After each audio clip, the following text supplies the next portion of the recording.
back to On The Box, and today we'll be talking about the new Joker film. So in October, Joker, starring Joaquin Phoenix and directed by Todd Phillips, is coming out. It's intended as a standalone origin story for the Joker, while also being a possible Kickstarter for a separate branch of DC films called DC Black. The idea is supposedly being that these are going to be standalone, singular, filmmaker-driven takes on popular DC characters, and they're not going to be connected to the DCEU, which is sort of the main cinematic universe. And it's been getting talked about a lot ever since the first trailer came out. There's been a lot of talk about it, a lot of buzz. I think it's just been shown at a few film festivals now, or a few press screenings, and it's been getting very good reviews.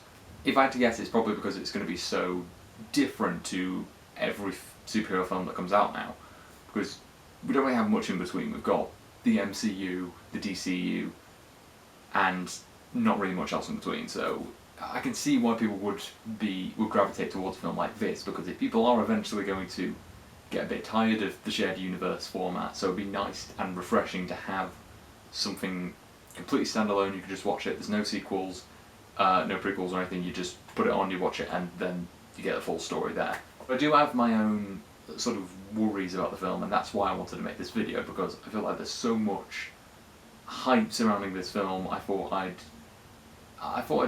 like to give a bit of a different view, a bit more of a skeptical view on it. So I should give a bit of background to my connection with DC. So I mostly grew up on Batman. I saw some of the cartoons growing up. I watched a lot of the animated series in my early teens. I watched a lot of them. Those are great. And I've read a fair few comics, mostly those with the Joker in, because I think I've always gravitated towards the Joker. I think he's a great villain. I'm not sure I can really explain why he's great, but there is definitely something there. I think it's because the character's kind of open to a lot of interpretation. One of the best comics I've read is The Killing Joke. I knew a lot about it before I read it, but didn't change the fact that it's a great story. If you want to read any Batman story, definitely check out The Killing Joke. There's also been some other ones I really like. There's a story called, is it Laughter After Midnight?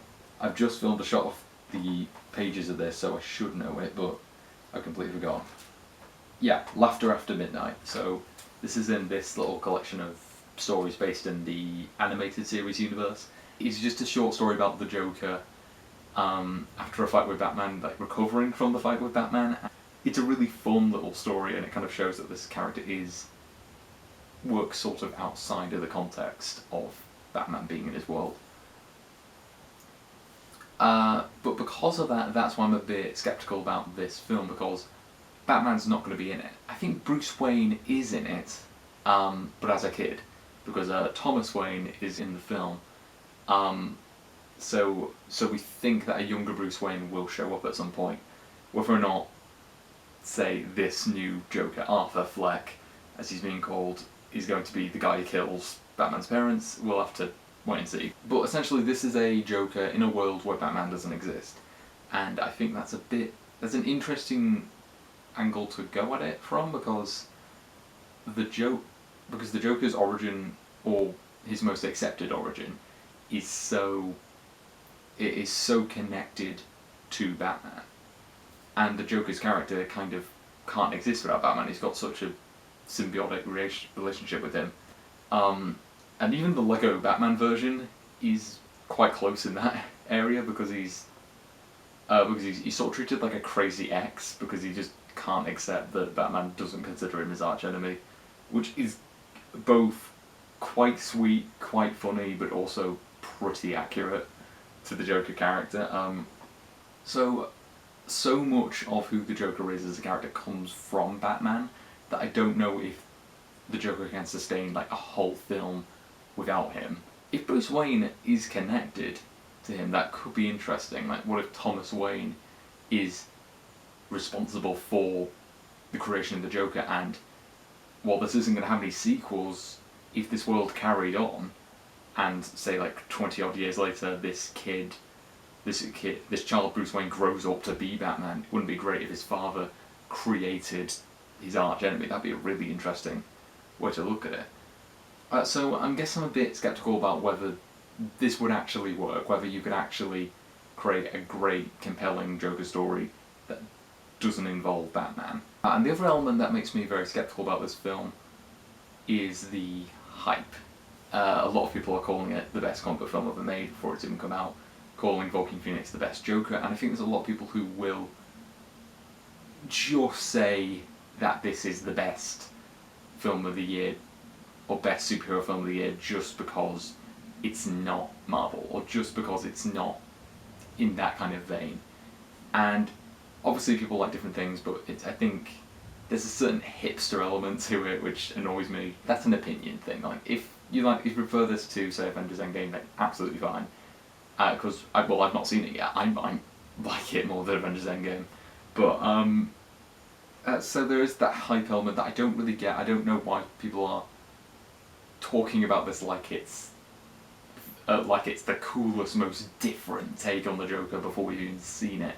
And because we've already had a version so different and so grounded in reality, like Heath Ledger, I don't really see why people are thinking of this like as a brand new way of looking at Batman characters, or even just comic books in general. Like, we've seen this before.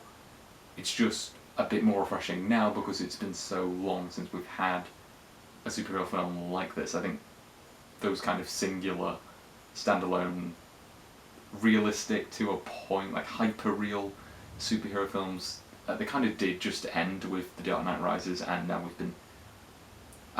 since then it's just been cinematic universes or attempts at creating a cinematic universe.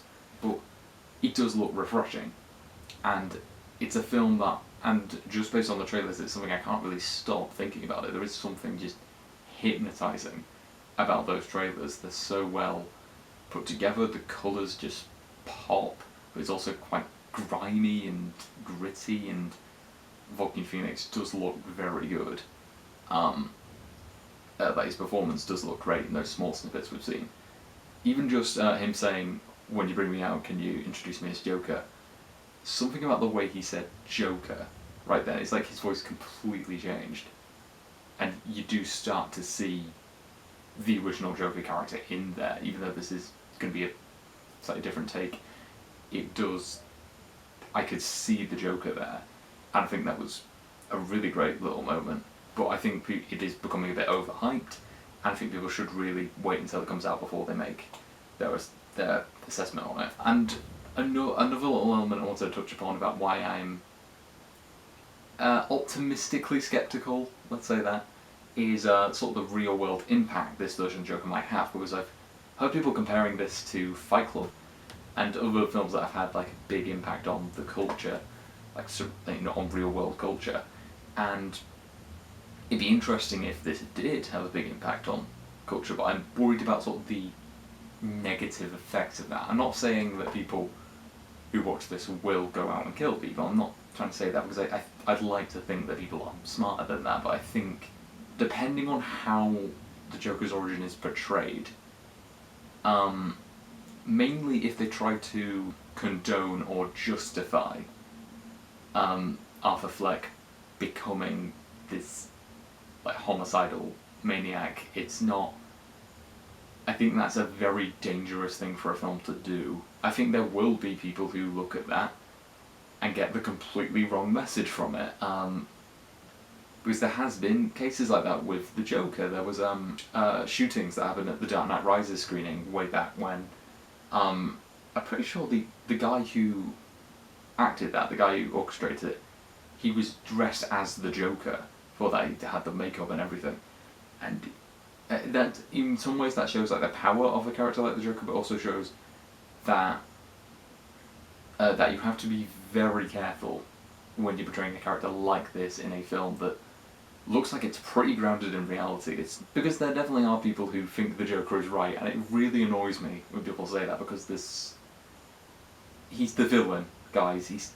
The stories are telling you, are pretty much demanding you to realise that he's not right. If you've not read The Killing Joke, there's a bit of a spoiler coming up, but basically his whole plan in that story is to try and prove that anyone could become like him if they have just a bad enough day, because that's his origin in that story, or one of them, is that he just has a terrible day and that led to him just going insane. He conducts what is basically a massive experiment to try and prove that hypothesis, where he tries to drive Commissioner Gordon insane, but here's the thing, it doesn't work. Commissioner Gordon seems fine, he just seems very shaken by it. Batman even tells him, by the way, I've spoken to Gordon, he's completely fine, you're wrong. And I even see things like, there's that video trending, what was it? It's something like, the Joker tried to warn us about SJWs and NPCs, or something like that. One, they use the words SJW and NPC unironically. Also, you do realise that what he was describing there was the whole scene where he puts the detonators for 2 bombs on 2 different boats. I think one of them is just some normal people from Gotham, and the other is prisoners, and they have to choose, will they pull the trigger like to save themselves, or even or who should die. And they prove him wrong. They throw the bombs, they throw the detonators out. Batman even says, the city just showed you that you're wrong. You're not supposed to side with him. Like, empathise maybe. Like, I think you're supposed to understand him, but you're not supposed to sympathise with him. Or at least that's my take on it.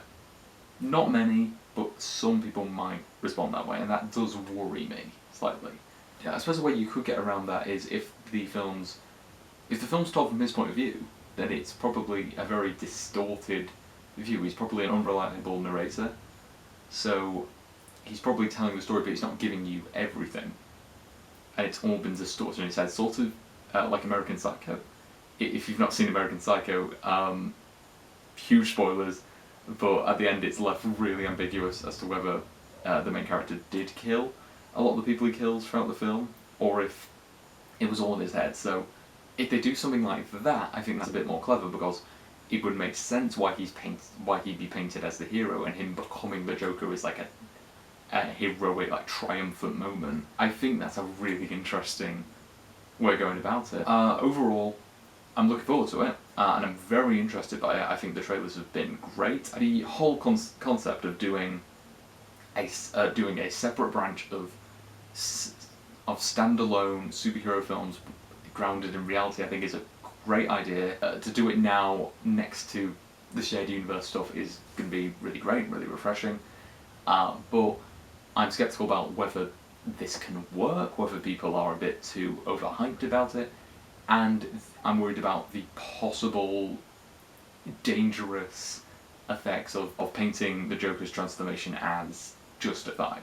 So yeah, that's all I wanted to say. I'm sorry if I kept repeating myself, but I felt like I needed to say something about this because it's topical for one thing, but it's also, I felt I had an interesting take on it. And when I see it, I might do a review, I might do maybe a response to this video, maybe even a few days after the film's been out, so I can see if it has had any effect on, like, the culture, or if the conversation about it has changed slightly. But it has the potential to be a really great film, and I hope it is. If you disagreed or agreed with anything I said, definitely leave a comment below. So hope you enjoyed the video, and put on a happy face.